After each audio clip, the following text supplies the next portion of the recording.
ఢిల్లీ పర్యటనకు వెళ్లిన ఆంధ్రప్రదేశ్ ఐటీ శాఖ మంత్రి నారా లోకేష్ కి దక్కిన ప్రాధాన్యత ఇప్పుడు రాజకీయ వర్గాల్లో సెన్సేషన్ అవుతుంది. పలువురు కేంద్ర మంత్రులతో వరుసగా లోకేష్ భేటీ అవుతూ వచ్చారు. ఆంధ్రప్రదేశ్ కి కేంద్రం నుంచి వివిధ అంశాలపై సహాయ సహకారాలు కోరేందుకు ఢిల్లీ వెళ్లిన లోకేష్ బుధవారం పలువురు కేంద్ర మంత్రులను చాలా స్వేచ్ఛగా కలిశారు. రాజ్నాథ్ సింగ్, ధర్మేంద్ర ప్రధాన్, హెచ్డి కుమారస్వామి అలాగే అశ్విని వైష్ణవులను వెంటనే కలిశారు నారా లోకేష్. ఇక రాష్ట్రానికి ఏం కావాలనేది కేంద్ర మంత్రులకు నివేదికతో సహా లోకేష్ అందించారు. ఢిల్లీ అరుదుగా వెళ్లే లోకేష్ అధికారంలోకి వచ్చిన తర్వాత చేసిన అతిపెద్ద పర్యటన ఇదే. లోకేష్ కేవలం అశ్విని వైష్ణవ్ని మాత్రమే కలుస్తున్నట్లు మీడియాకి సమాచారం ఉంది. కానీ ఇంతమందిని కలుస్తారని ఏపీ ప్రభుత్వ వర్గాలు కూడా ఊహించలేదు. కేంద్ర మంత్రులు కూడా లోకేష్ అపాయింట్మెంట్ కోరిన వెంటనే ఇవ్వడం మీడియా వర్గాల్లో హాట్ టాపిక్ అవుతుంది. ఈ భేటీలో రాజకీయపరమైన అంశాలకు కూడా లోకేష్ ప్రాధాన్యత ఇచ్చారు.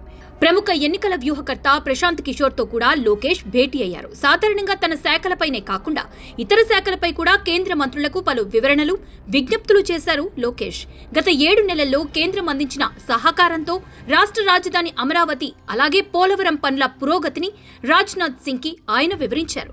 రాష్ట్ర అభివృద్ధికి తాము ముందు కూడా సహాయ సహకారాలు తప్పకుండా అందిస్తామని రాజ్నాథ్ సింగ్ కూడా లోకేష్ కి భరోసా ఇచ్చారు.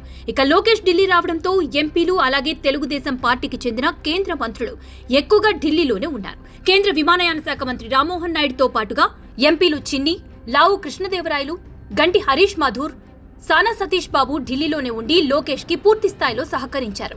కేంద్ర మంత్రి రామ్మోహన్ నాయుడు లోకేష్ పర్యటన ఆశాంతం తన కార్యక్రమాలు కూడా రద్దు చేసుకుని సమయం కేటాయించారు. ఈ పర్యటన రాష్ట్ర రాజకీయాల్లో కాస్త సంచలనమవుతోంది. సాధారణంగా ఢిల్లీ పర్యటనకు ఎక్కువగా లోకేష్ ఆసక్తి చూపించరు.